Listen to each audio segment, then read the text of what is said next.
morning, everyone. My name is Kim Woodworth. I am the Executive Director for the Economic Development Council of Colorado. And just a few housekeeping items before we start. You have all been entered into the webinar on mute, just for our recording quality purposes. We encourage you all to ask questions from our presenters today. So please type them into the chat section and we'll feed them through in our presentation today. And then also, if you have a question, please raise your hand. You know, this is a very easy event today. It's really about getting the information out there and really connecting our presenters with our attendees today. If you have any questions after this webinar, please send them to EDCC's administrator, and her email address is going to be populated into the chat section. We will follow up with today's webinar with a link to the webinar and presentation. We will also post it to our website on the webpage dedicated to Economic Development Week. And finally, please follow us today. Today's discussion on our social media outlets. It's been literally lit up for the entire week, and we really would love to have you all partake in that. We are at EDC of Co, as well as at Downtown COLO. And Bobby is populating the hashtags into the chat section so that you can copy those and make sure to put those into your tweets or posts to make sure that we can follow you and amplify you. For those of you who are new to EDCC and DCI, EDCC is a statewide industry association that supports economic development efforts across the state of Colorado. We connect our communities, our members, and our partners to high quality educational opportunities and trusted resources, and advocate for sound policies and programs that support a vibrant economy and enhance quality of life for all of Colorado. EDCC members come from a variety of settings. We are rural and urban, public and private sector, for-profit and not-for-profit, and include individual communities, counties, and regional organizations, local and state government, chambers of commerce, universities, and private industry. I'd like to introduce to you today Bill Schrum with the Downtown Colorado Week to tell us a little bit about Downtown Colorado Week. Thanks, Kim. Yeah, Downtown Colorado Inc. Is just celebrating its 40th anniversary as being a nonprofit member-driven organization supporting downtown champions of all stripes throughout the state of Colorado. We work with everyone from large communities, Boulder, Fort Collins, Colorado Springs was where we just held our most recent annual conference, down to communities of in the hundreds. And in fact, I think Raymer is 97. So we work with everyone in between. And in particular, we focus on districts, URAs, DDAs, PIDs, and special assessment districts in downtowns. But business owners, property owners, municipalities, you name it. If you're a downtown champion, we're there for you. Thanks, Bill. And together we've brought to you a week of celebration and education on the value and importance of economic development for all of our communities. You can find out more about our organization's upcoming events and how you can get more involved by following the links that are populating into the chat section. All right, now without further ado, let's move on to today's programming. Economic Development Week was created by IEDC in 2016 to increase awareness of local programs that create jobs, advance career development opportunities, and improve the quality of life in communities everywhere. By 2018, campaigns occurred in all 50 American states, with more than 40 communities officially proclaiming Economic Development Week. Fast forward today, the EDCC and DCI, along with our program partners, the Colorado Office of Economic Development and International Trade, the Colorado Department of Local Affairs, Manufacturers Edge, United States Department of Agriculture, Colorado Workforce Development Council, the Economic Development Administration, and IEDC have put together a week of activities, including local social media campaigns and educational webinars for everyone to participate in. The pandemic has left a lot of us wondering what's next for our local economies. Great opportunities lie ahead for communities all across the state, large and small, and understanding workplace trends and who's the driving force will dictate how well your community champions the global change. Today, we have invited 3 thought leaders in the remote workspace to discuss the power of the remote and hybrid work models and have on our local economies and how we can champion the labor wars and remote work culture in our communities. Here with us today, Erin Belsley, president of Next Here, which is a consulting group focused on supporting communities that want to build opportunities for their existing population by creating robust remote ecosystems, and was the founding executive director of Tulsa Remote Program. Erin currently resides and works from Tulsa, Oklahoma. Dennis Lankeys is the operations manager for Camping World and Good Sam. If the definition of a serial entrepreneur is one who continuously develops ideas into new businesses, that sums Dennis up. His belief that the acceleration and development of small business ideas in small to medium markets comes from the ability to recognize as well as access talent, resources, and passion. His goal is to help develop the process for rural markets to grow their local talent base and develop new legs of the economy. Dennis resides and operates out of Montrose, Colorado. And finally, Brian Watson, co-founder of AltSpace Co-working. Brian Watson is an entrepreneur, a connector, and community developer. Brian has been starting and running businesses since he was 17 and believes that entrepreneurship is the greatest tool we have to positively impact our communities. Brian owns and operates several co-working facilities on the Western Slope and currently resides in Grand Junction. I'm gonna go ahead and stop share so that we can get into our panelist discussion here. First, I'd like to start off today's discussion by asking Erin to give us some background on the Tulsa Remote Program, as it will assist in our larger discussion on the trends that we are seeing now in our workplace trends. Hi, everybody. Kim, thank you so much for having me. And it's fun to sit on this panel with Brian and Dennis, two people that I've gotten to meet recently and hang out with in Grand Junction. So as Kim mentioned, I'm based here in Tulsa, Oklahoma. I grew up here in the city, but like a lot of kids who grew up in middle America, I chose to leave for school. For me, that took me to the East Coast. I went to school in Boston, then worked in New York City, and then worked on the West Coast for about a decade before choosing to move back to Tulsa. I had been all over the country and seen that there was a perception of the community that I lived in that did not match the reality that I knew. And I wanted to figure out a way to change people's perception and potentially reverse the brain drain that was happening in middle America. So I moved back in 2017. In 2018, I had the opportunity to develop and launch Tulsa Remote with George Kaiser Family Foundation. George Kaiser Family Foundation is a multi-billion-dollar foundation based here in Tulsa, Oklahoma. And we had seen a trend of a decline in population. And our goal was to try to figure out how to attract the right types of individuals into the community. And we knew that there were multiple barriers. One of those barriers for us was enough high-paying jobs within the community to support the type of talent that we wanted to attract. You know, historically, talent would go where the jobs were, but now jobs go where the talent is. And that has continued to evolve quickly with the introduction of remote work. We decided to put together a program that reduced as many barriers as possible and attracted individuals that could bring their own jobs with them. Now, this was in 2018. This was long before remote work had become a household word. In fact, many people who applied for the program didn't even know that they were not remote workers.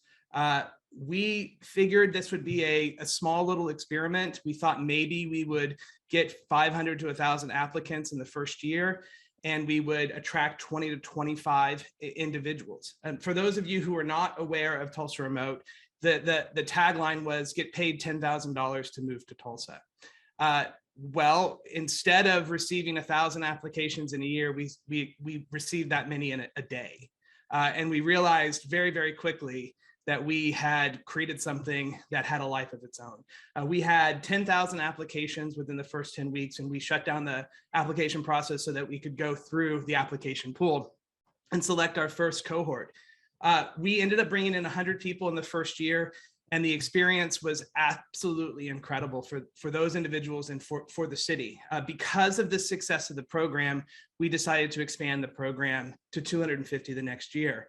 Well, that next year had different plans for us as the pandemic ended up hitting. And remote work became one of the biggest topics in common language. So we all of a sudden saw a huge influx of individuals who were looking to leave major cities and wanted to find a different quality of life.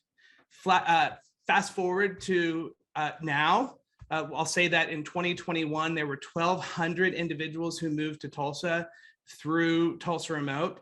Now that's a $12 million investment that resulted in $63 million of labor increase in the city of Tulsa. I think something like 90% of the individuals that come through the program choose to stay longer than a year. 88% of those individuals have at least a bachelor's degree. It's been seen as a huge economic benefit to the community. And at this point, I think there's about 60 programs within the US that have replicated it in some way. So in 2020, I chose to leave and start my own consulting business called Next Year. As amazing as it was to work with the foundation and work for Tulsa, I saw that this was a watershed moment and there were so many more communities that could benefit from this. So put together Next Year, and now I've had the opportunity to work with communities all over the world who are looking to leverage remote work to help solve some of the biggest problems they have in their community. Like I mentioned, I was asked to come and visit Colorado earlier this year. And I'm absolutely thrilled with the community, with the innovators that are there, and excited to have this conversation today. Thank you, Aaron. My next question is for Brian. Can you tell us how the game has really changed for employees and employers alike, and what we as economic developers should be thinking about in terms of attracting and retaining the talent to our regions? Sure. Yeah, thanks for the question. So, I think one of the things that's really interesting and that we've seen is COVID really accelerated our adoption as society to this remote work world, right? We kind of talked about remote work pre-COVID. Now we all are working remotely and having conferences remotely post-COVID. And so it's really just accelerated that trend. 10 years, we moved about 10 years in 2 years. And so it's really shifted and changed the game. I think one of the things that we keep hearing about right now is the Great Resignation. And I think what you're really seeing is remote jobs being so abundant and access to those remote jobs being abundant. And so you're seeing a lot of workforce challenges locally with kind of traditional or legacy businesses losing employees. I've heard of all sorts of economic development entities that are looking for employees, or their employees have moved to remote work. And so I think that there's a big challenge for a lot of those local employers. However, there's a lot of opportunity for economic developers and communities, especially in rural areas, because historically, we've really had to try to attract employers to our communities to create jobs, right? And now jobs are abundantly available because of remote work. And so what you're seeing is the opportunity for people to get high-paying jobs that are those people are participating in the digital economy versus the physical economy. And so I think what we're seeing is a big shift towards individuals being able to get jobs anywhere, right? And so one of the things that we need to focus on is, how do we connect the dots? How do we educate our local community members about remote work? You have I just saw Ashley jump on. So you have like companies like Pax8 that are moving to more of a spoken hub model. And so instead of having a headquarters in Denver, like you used to, they may have a headquarters in Denver and a bunch of satellite offices all over the state, where they're hiring clusters or departments across the state. And so you're seeing companies hire maybe customer support teams in one part of the state and sales teams in a different part of the state. And so it's really important as economic developers to have an understanding of, what does the current talent in your community look like? What are those jobs that are there? So one of the things that we found in doing work several years ago in Grand Junction was there was a huge GIS community that no one was aware of, because they were all working out of their basements in their homes. And so it's going to be really important to have intimate knowledge, not just of the companies that are in your community, but of the individuals and the types of work that they do and the clusters of talent that you have in your community, so that you can use that to connect remote employers that are hiring for that subset of people to the people and the individuals in your community. Thanks, Brian. We're going to come back to that with the GIS case study.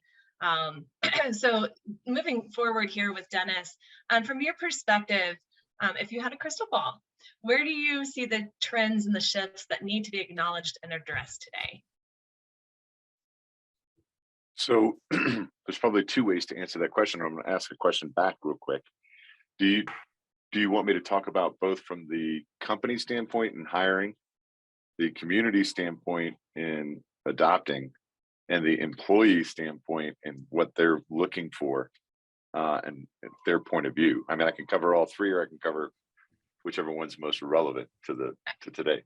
I think that being able to move through all three of them, just like we had the other day when we were discussing this, it really showed this synergy and symbiotic relationship between the employers, the employees, and the community. Absolutely. So I think looking forward, you know, for one of the biggest thing that seems to have come out of the pandemic is basically Pandora's box is open, right? Before we started in remote work was talked about as, okay, you have to have a very specific skill set, not just in your job, but to be able to be a remote worker. You have to be able to have a certain responsibility level, you know, determination to be able to go and work outside of the office.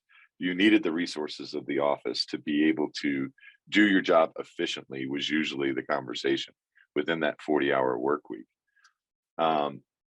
That's been, in my opinion, blown up. And employees now are prioritizing the ability to have a certain lifestyle, be able to be closer to their community, be able to be closer and available to their kids, to their families. And then second of all, with the abundance of opportunities now that you don't have to relocate yourself to where the jobs are, the jobs can come to you in most situations. Now there's a need to have to be attached to that job in some way.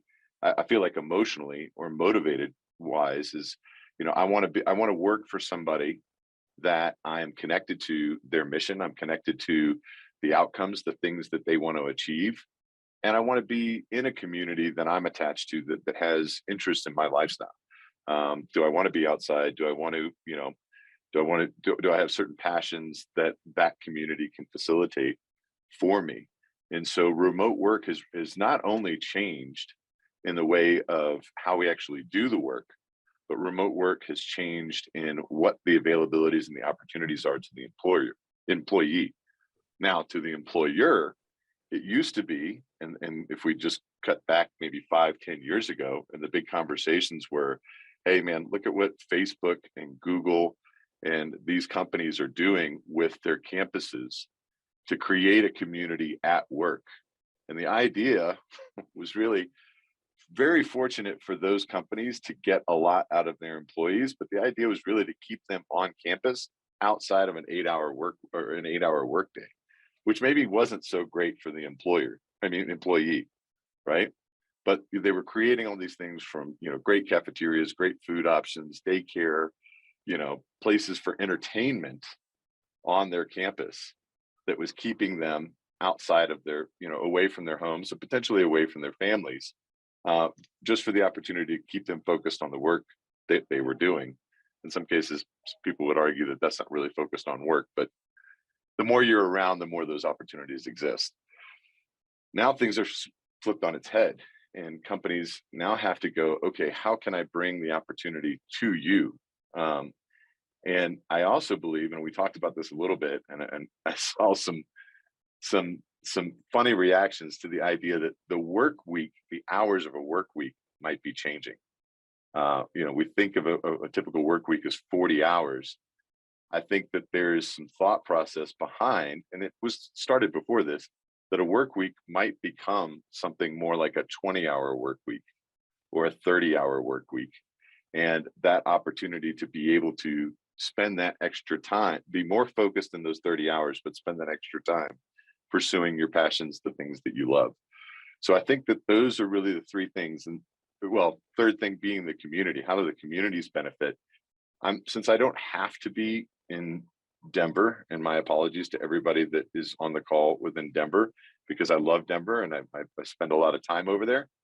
But if I'm more inclined to be in the mountains, which aren't so far away from Denver, it's nice to be able to make that choice, be there and participate in that community, and then go to Denver when Denver has its specific needs for me that I can come and facilitate there.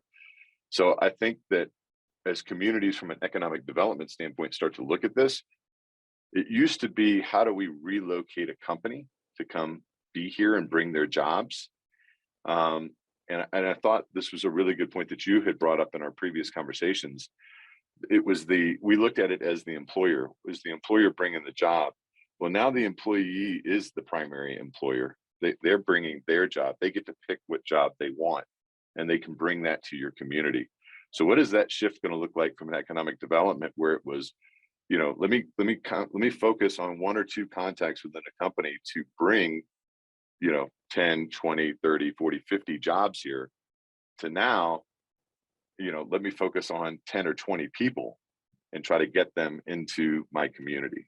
I think that's going to be a very different thing. And then what kind of jobs are they bringing with them that are going to contribute to your community from an economic standpoint? So I hope that covered all three.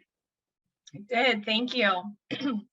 So Dennis is referring to a conversation that we had last week, because I've really pondered about this, right? So I'm always advocating for the economic development community, for our professionals. And when I start thinking about remote work in the lens of an economic developer, it scares me, right? Because I'm saying, well, we traditionally are focused on retaining, expanding, and attracting businesses to our communities. And traditionally, we've been focused on the primary employers.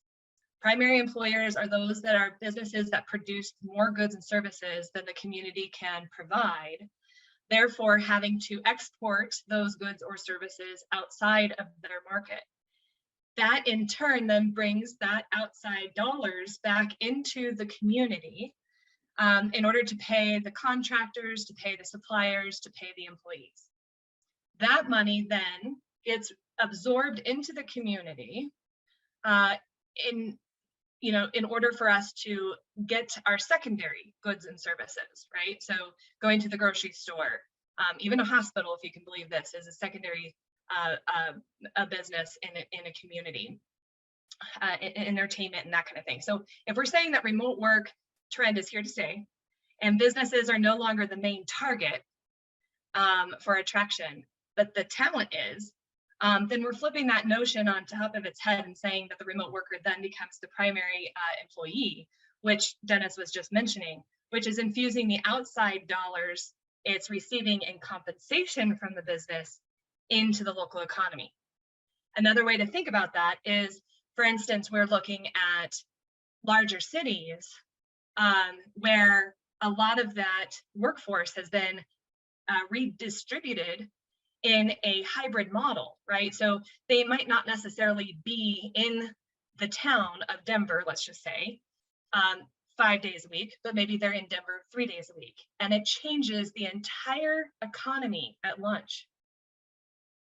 Now, thinking about our main streets, thinking about our suburbs, thinking about some of those areas that are outside of our main cities, and we have these folks that are working out of their homes and it takes them 20 steps to get to maybe their local coffee shop or co-working space.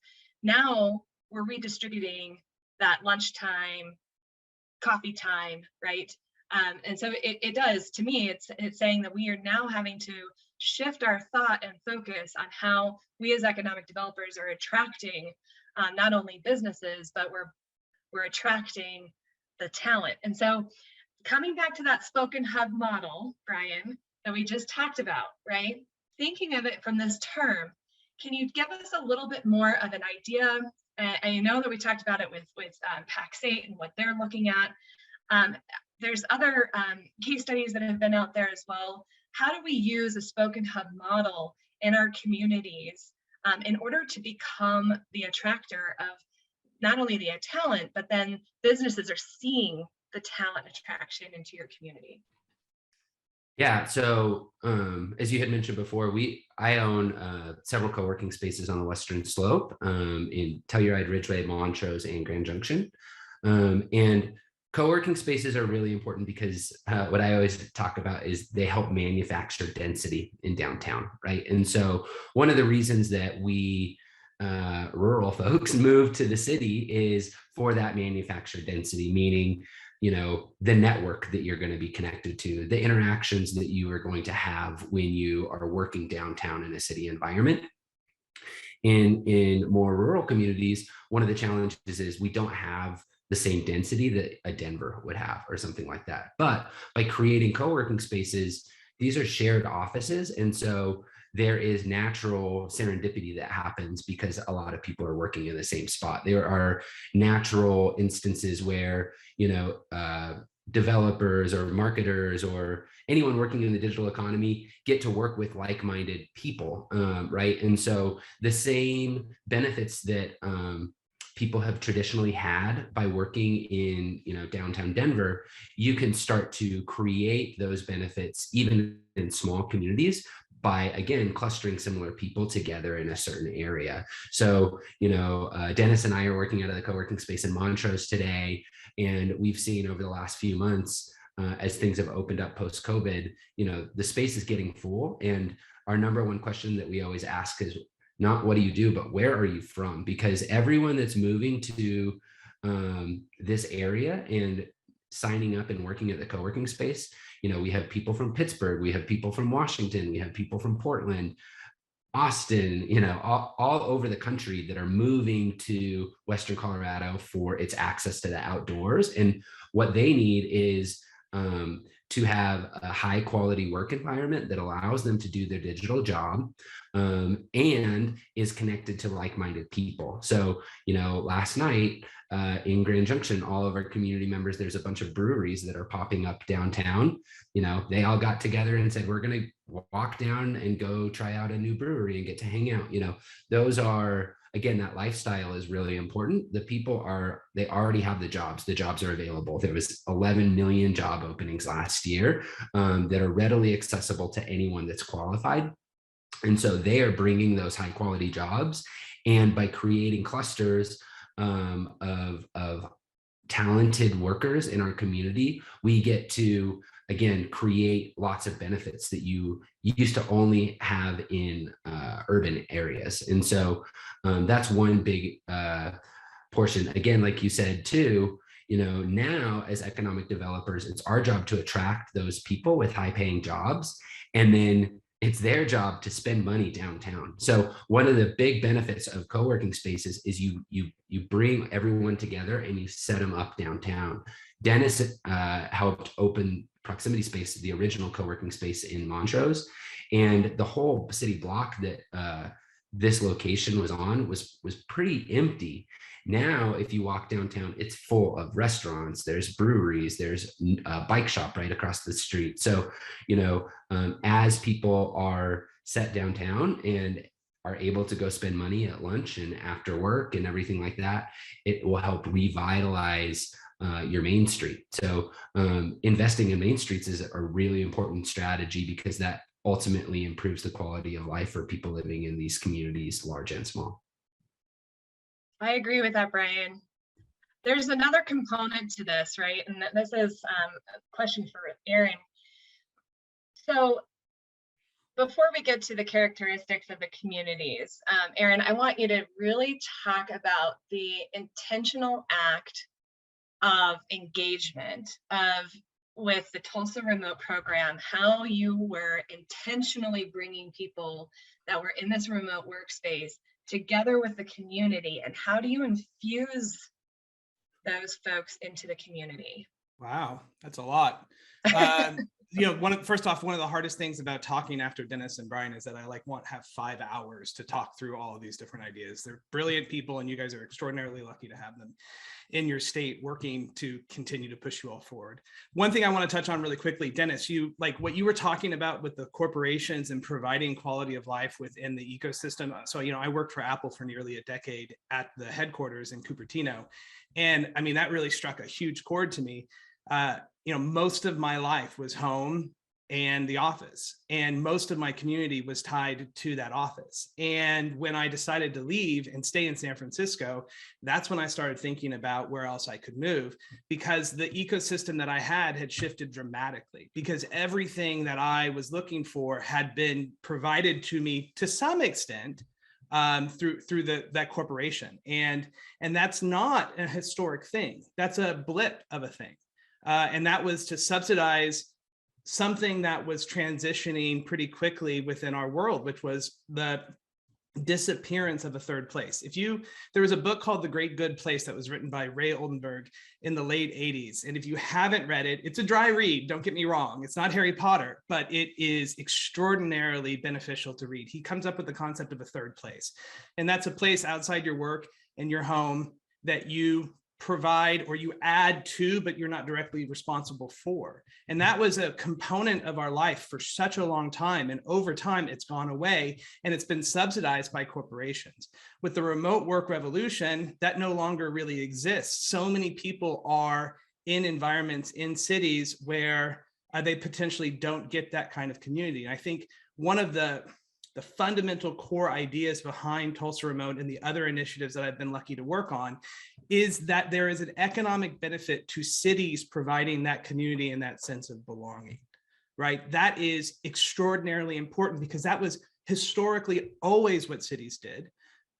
For the last few decades, though, cities have been more focused on attracting corporations, and it shows. Cities have evolved to support corporations and not individuals. And what Colorado has is an opportunity, unlike many other states, to provide both. You have the ability to provide both. So it's not an either or conversation anymore. It's an and conversation, right? So creating a cohesive ecosystem that supports the remote workers is extraordinarily fundamental moving forward. Historically, we had economic development was either in tourism or company relocation and attraction. And there's a third, a permanent residence, that's not going to go away anytime soon. So can you talk about how do you connect, how do you engage? The most important thing when it comes to remote workers is to understand that, first of all, they're already in your community. Secondly, they are potentially still isolated within your community. And because of that, they're not creating pathways for your existing population to find upward mobility. You know, these individuals are working for major corporations and potentially have opportunity to provide additional jobs within your community. Those happen through casual encounters, which, you know, I'll echo what Brian said. Part of Tulsa Remote's success was leveraging the co-working space in Tulsa and in giving each participant a free membership to that community. And we actually chose to extend it after their first year within Tulsa because of how important that ecosystem was to them finding connection and providing connection to the people who are already in the community. So, you know, I think that you have to come at it, and I know this is a catchphrase these days, but it's true. You have to be authentic about your community. You have to be authentic about who these individuals are and try to connect with them in an authentic way. I know I'm just repeating the same word over again, but it's so freaking important. It really, really is. So having space where individuals can connect, inviting them regularly to the table and not treating them like an other is extraordinarily important. So can you ask the question about, you know, what can communities do to be part of that hub and spoke system? And it really does come down to not only supporting, but celebrating remote work, creating intentional spaces for individuals, helping alleviate any barriers that prevent them from engaging within your community. You know, we talk about how the lunch space is changing in downtown. Well, there are ways to incentivize and encourage people to come back out. There are ways to get them connected to local businesses and local individuals and potentially help those remote workers who could be isolated working from their beautiful home back into downtown, not simply because they have to be there for work, but because they want to be. So, and I think that kind of goes back to, we're not evolving to a city that's totally different. We're almost evolving back to the ways that cities have historically been. Dennis, do you have a question for Aaron? I don't have a question for Aaron, so much as I have, like, you know, I want to share another example that I think Aaron just helped spur in my mind. I think for a lot of communities, and especially in Colorado, as I've traveled around, when you start talking about remote work or startups, particularly in rural areas or even suburban areas, you don't see a lot of identification with that, right? People going, "Oh yeah, yeah." And I think Aaron brought this up in our conversation prior to getting ready for this. Was that, you know, there's people hiding in your community that you don't even know, that they are your neighbors, they are your you know, your person sitting next to you ordering at the coffee shop or whatever, and you don't realize that they have a remote position or a remote job. And one of the biggest catalysts that I remember that happened through our co-working space for our community to start to be able to adopt that and visualize it was we held a pitch event, and we invited not just, you know, we invited everybody from our community to come participate and view and watch those pitches, which was exciting. Like, these were new businesses that they had no idea either were in the area or wanted to start in the area or wanted to be from around the area. But the really big thing that I didn't really realize it did until probably several months after was I had heard this conversation all the time. Well, we don't have a qualified workforce, or we don't have enough people to be able to, you know, start new tech type communities or manufacturing communities. We don't have those people here. And when we held the pitch event and we invited those other smaller companies that we wanted to participate or work out of the co-working space, we had a full room. And that full room then represented to those people that we were interested in relocating to the area or getting to participate with the event. Oh, you do actually have these people. They are actually here. Their qualification became almost less important than the interest that was generated. Like, looking at a room full of people that were there to watch 8 or 10 companies present and pitch, and I'm talking, you know, hundreds of people in a room, that was like, oh, I didn't even guess you had a dozen people. You obviously have a lot of people. And I think, you know, to make it like ground level and bring it down to earth for some of the people that are in the call, it's something as simple as that. Just bringing people together, showing that passion, showing that interest that's there, that will help your community attach to that idea, and then deciding from that which ones are actually going to be, you know, most impactful or influential to your area to focus your attention on trying to support. Because the more that you want not only people to bring their job with you, but you want them to be committed to your community and to your area. And the more that they are, the more impactful that's going to be. So I think that it just was something that I wanted to add that came up in my thought when Aaron was talking, because it really is that second community or third community that you don't, or third space that you don't realize that you have, but it is actually there.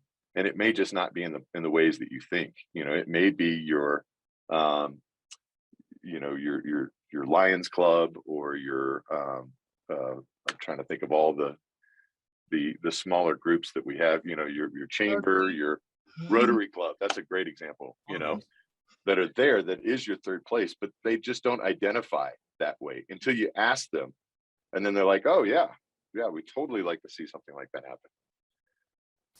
Very good point, Dennis. And to go into the chat section here, so the first question that came through is from the Gunnison Chamber. She'd like for us to address how remote workers might be affecting the limiting housing in small mountain towns. GJ and Montrose might not be as affected as smaller locations that have limited jousting options. Sure, I'd love to address that. You know, one of the first initiatives that I worked on after leaving Tulsa Remote was in Mid-America, and it was in Indiana, and the town itself was extraordinarily concerned about how a program that attracted or supported remote workers would affect what they believed was a difficult housing market. First of all, everything is relative, right? And I think that certain communities are less, it's really not as much about a lack of options and more about a lack of upward mobility. Costs continue to rise within communities. And the fear is that other individuals who are making more money are going to come in and potentially outprice the people who have already been there. That's why I think it's extremely important for economic developers to be very focused on the trends that are already happening. It has nothing to do with whether or not remote workers are going to be moving into your community. The answer is that you have a beautiful community and remote workers are going to want to be there. It's about how do you get them connected, engaged, so that them being there is a catalyst for the existing community to provide additional upward mobility. Especially in smaller communities, there are limited numbers of higher paying opportunities. And so if you are continuing on your career path, the options are either fighting for that one or two position that's available, or knowing that you have to move to another community. I think what's really important and what gets lost a lot of times about the remote work ecosystem conversation is, yes, a component of it is attracting new people into your community and keeping them there, but it's also about giving the freedom to your community as it exists to stay. So many people have been pushed out of the community because they don't have the same options for upward mobility. If you keep those individuals in your community, they then, and continue to allow them to grow in their career, they can afford more expensive places, which then opens up less expensive places for other individuals. So many people are holding on to what they already have because they're fearful of the lack of upward mobility. And that is really where my heart is understanding how we can really incorporate those people that are already in the community, and how we are now bringing in folks that can also become mentors, become educators. We've got to figure out how we can get them infused into our universities and our community colleges and our technical colleges, or if we can have any types of workshops that we can be facilitating that are free, to try to increase the brain trust in the community itself.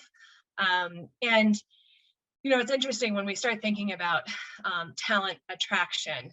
We've had a lot of these discussions, especially when it comes to hospitals, some of our larger employers having to go out and actually buy housing just so that they can pull in attraction. So yes, housing has to be another thing that we address along the way. And I know that we're all working very, very vigorously. And the sad thing is housing was never really a thing that economic developers really thought about until we thought about the talent.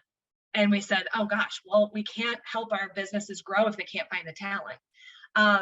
This works both ways, right? So if the business is in the community, so I can contest for one that I'm particularly invested in and have been working with very closely, but they are having they're struggling to find that talent. And so now this is an opportunity for them to reach outside of their community as well and be able to hire remote workers outside of the community. So it is a two-way street at the same point. So we need to, there's ways of incentivizing, and Aaron, we talked about some of that. Can you just touch really quickly before I go into some of these questions, just some of the ideas of how we can incentivize from a community standpoint, from a state standpoint, businesses as well as employees, to remove those barriers that you were talking about? Yeah, there's so many things that I'd love to talk about. Anybody wants to do an offsite one day, I'm totally down. One of the things that you mentioned was, companies hiring outside. One of the biggest issues that we dealt with in Tulsa was attracting companies to Tulsa because there was a perception of a lack of talent. And so we consistently got overlooked for headquarters or secondary headquarters. And I think one of the greatest examples of the success of Tulsa Remote was, a year after we launched it, we were one of two finalists for the new Tesla Gigafactory between Tulsa and Austin. That would not have been the case before Tulsa Remote. That just would not have happened. We ultimately didn't get the Gigafactory, but as you all know, as economic developers, that doesn't mean the benefit was lost. There's so many ancillary projects that have come because of that bid. Tesla has committed certain other aspects to our community. And so it really is about developing the talent, stocking the pond for the community. Because if you don't, the issue is that your companies that you work so diligently to attract are going to eventually start hiring remote workers, and you'll have spent money developing jobs for people in other communities. So about half of the people from the first year of Tulsa Remote have now since gotten local jobs in one way or another. And it wasn't displacing somebody who was in Tulsa, it was displacing somebody else that company was trying to attract from somewhere else. And we actually stocked the pond for their attraction project. So I think there's so much to be considered when it comes to that. And it's not black or white, it's not either or, it's an and conversation in general. So when you talk about what specific initiatives you can do to remove barriers, well, you have to understand who very clearly your audience is, who your customer is, what you're trying to accomplish. And I don't know in particular every aspect of what's going on in your community. I would assume that there are a large percentage of remote workers who are passing through your communities on a regular basis. I think that what's really important is to understand how you can benefit economically from those individuals. You know, we talked a lot about the housing issue. I think another thing to consider is that an economic initiative could be very well supported through placemaking of regions. You know, we've been talking, when I went to West Slope, I talked with a lot of the different individuals and understood that there was mobility between the different cities within the West Slope, and there was a sense of identity through that. Well, you know, the opportunity to build placemaking off of that entire region and attract, you know, nomadic workers, remote workers, transient workers, benefits the entire community. So I think there are initiatives that you can put together that support what's already happening.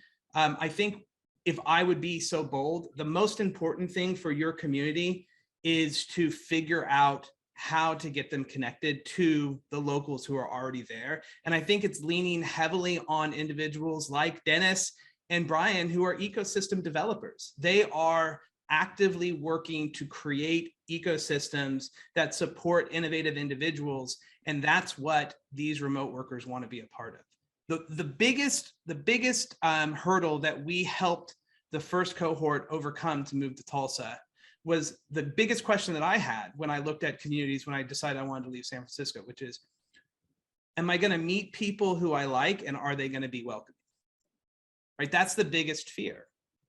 And I think that Dennis and Brian have done so much to answer that question as yes. So I think it's just highlighting what's already been done and rolling out the carpet.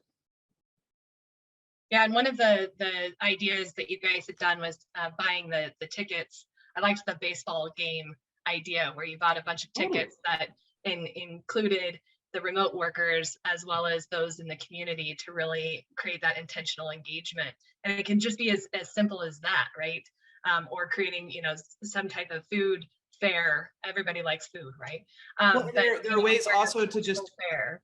Sorry. There are also just ways to ask leaders within your community to come and talk. You know, talk about what they're doing. We had a great experience. We had an event where we invited the mayor's office and his senior staff to come and talk about all the initiatives that they were working on. And that gave each of the remote workers within our ecosystem an opportunity to understand what initiatives were potentially close to them and how they could get engaged and supported those, right? The whole idea is to not try to attract people who are going to change your community. It's about attracting individuals who want to add their voice to the chorus of leaders that are already there, pushing for positive change, who understand the context, the explicit context of your community.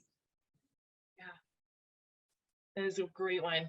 And I just wanted to just highlight Bill's comment here that was really getting and addressing to those incentives and shifting maybe some of those incentives towards, you know, housing for the new remote work.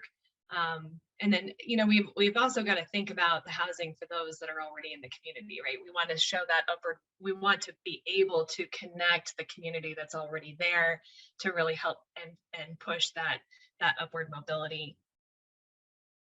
Ashley asks a question, and you know, Ashley, I think this is a very good one. Corporate community citizenship Is it on the corporation to start the first step of the engagement with the employees, or is it the corporation leaning on the local EDC or co-working space? So with Ashley's situation, they do have cohorts that are located, and man, she just shared the coolest map, which I will share with all of you in our follow-up resources. But what spread and reach that PAX 8 has been able to accomplish in 2 short years. But really helping those cohorts really connect in with those communities as well as the corporation. Maybe that's a question for Brian, or, oh, Dennis, you have your hand up. Sorry. Yeah, I was waiting for us to get to this one. Okay.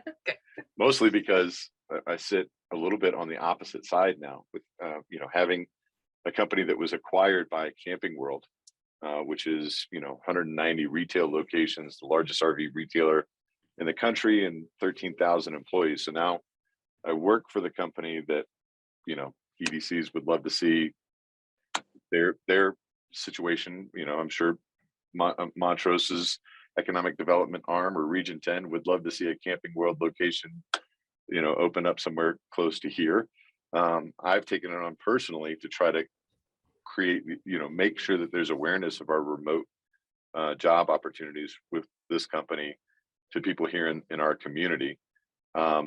So whose responsibility is it to make a new job placement flourish in your community, is basically the question. Am I reading that right? Yeah, so the question is, we as an employer, we can encourage our employees and make the pipeline for community engagement and start with that first step. But the question is should that first step start with the employees, or should that first step start with EDOs and leaning on them to kind of work through the pathways they have set up? Right? Because there's no doubt that there's a contribution to be made by the corporations in the community, regardless of where they are. But the question is how do we champion that seat at the table in a way that is holistic? Yeah, I got to tell you, from the corporation standpoint, my experience has been so far that they leave that to the employee. There's a lot of companies that do a lot of really good jobs of incentivizing that employee to be able to, I think Aaron brought this up as a good example. Like, hey, if there's something that you want to get involved into the community with a nonprofit or whatever, we'll help match funds that you want to donate, or we'll give you part of your time back, that 40-hour work week, to go commit to that.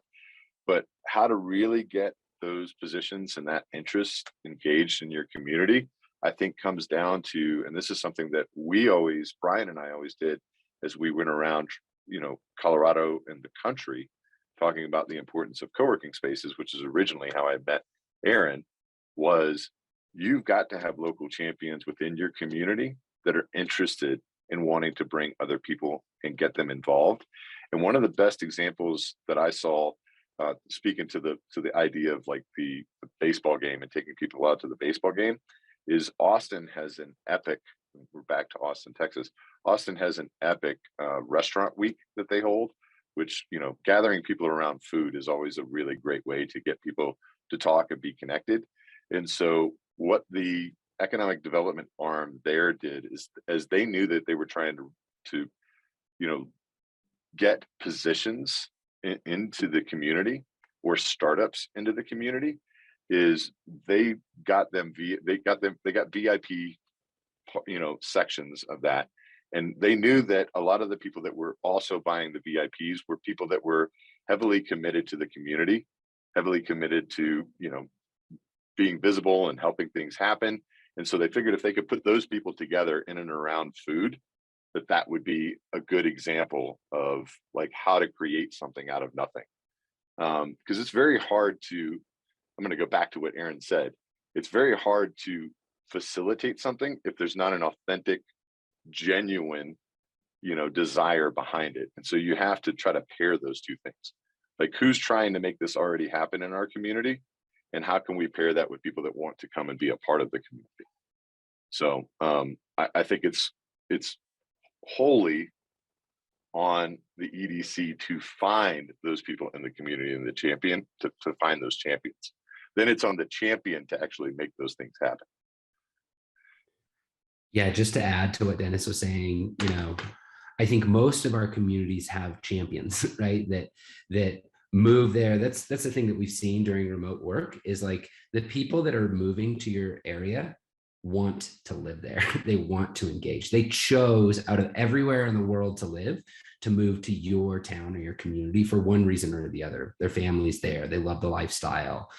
They see the opportunity and the impact that they could have in a smaller community. So I think EDO should be really looking at who are our people who are doing this volunteer work, because it takes a lot of work to build communities, and the people that do it despite all of the obstacles are people that are bought in long term. I think one of the things that the themes that we hear over and over through this conversation is the strategy of economic development is changing. And so as economic developers, it's really important to be focused on integrating those remote workers and getting them plugged in, like Ashley was saying. So, you would hope that businesses would encourage that type of behavior. But the fact of the matter is a lot of them are not going to, but it would behoove you as an economic developer to harness those opportunities to engage people, to create opportunities of engagement for newcomers into your town or for people that are choosing to work remotely.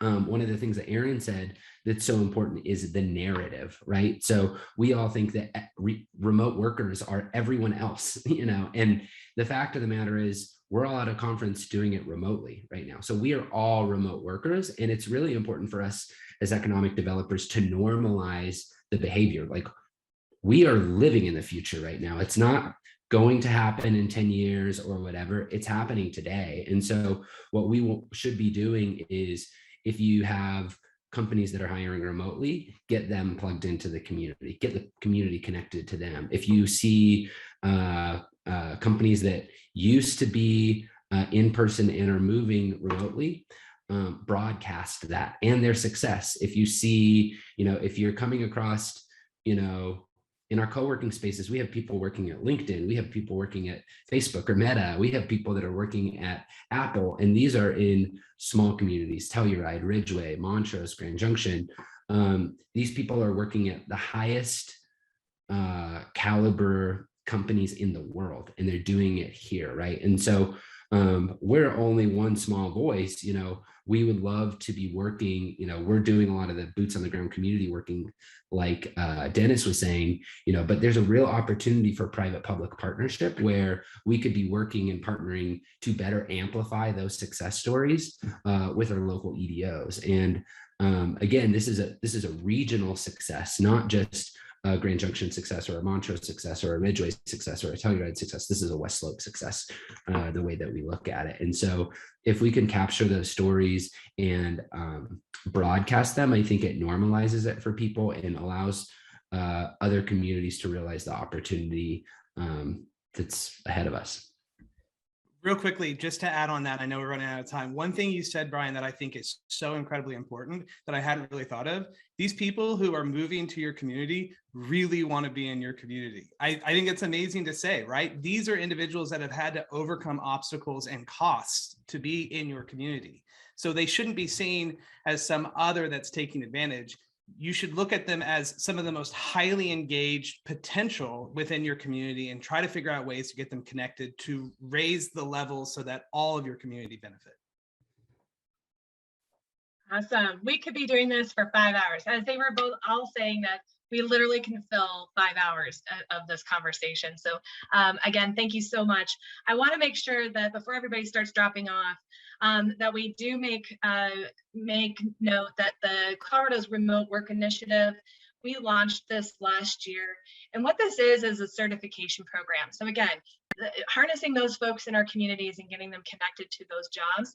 But this is an opportunity for them to get the certification that they need to show that they can do a remote work job. And then there's also a certification for managers who are managing remote teams and getting a certification for that. So our CSU Global is hosting these certification courses, and I put in the webpage here on the screen. Bobby's going to populate the chat section for you. But really check this out. This is really a good opportunity for us to really be harnessing those folks in our communities and helping them rise all tides. So again, I just really want to thank all of our panelists today, our thought leaders. Thank you so much for this. I know that we can do this for hours. If you have any questions for our panelists today, please let us know. We will really make sure to get you connected and read up on the Tulsa Remote program. It's a very cool program. And then again, I have to thank all of our state and federal partners that are really supporting us through this week and really highlighting economic development across not only our state, but as well as across the world, right? And then again, tomorrow is our last day. Well, not our last day, but our last webinar for the week. And that's growing local. Again, looking at a local ecosystem of angel investors investing in all these new businesses that we're going to be focusing on in this new remote workspace, right? So we're all tying it together, right? And again, please join us in the conversation by tagging at EDCFCO at Downtown Colorado or COLO at IEDC tweets and use those hashtags. Again, we just talked about growing local, which is tomorrow from 9 to 10:30. And then we will be sending out the recording presentation resources that have followed this conversation. So we will make sure that you have that connected. And we did throw in a link to our survey. Please let us know how we're doing. We want to make sure that we're continuing to really do a good job for you and bringing quality content towards you. And just visit us on our websites and we'll get you those additional resources, tools, and network that you need in order to be successful. Again, thank you everybody so much. We appreciate you being here and we'll see you all tomorrow.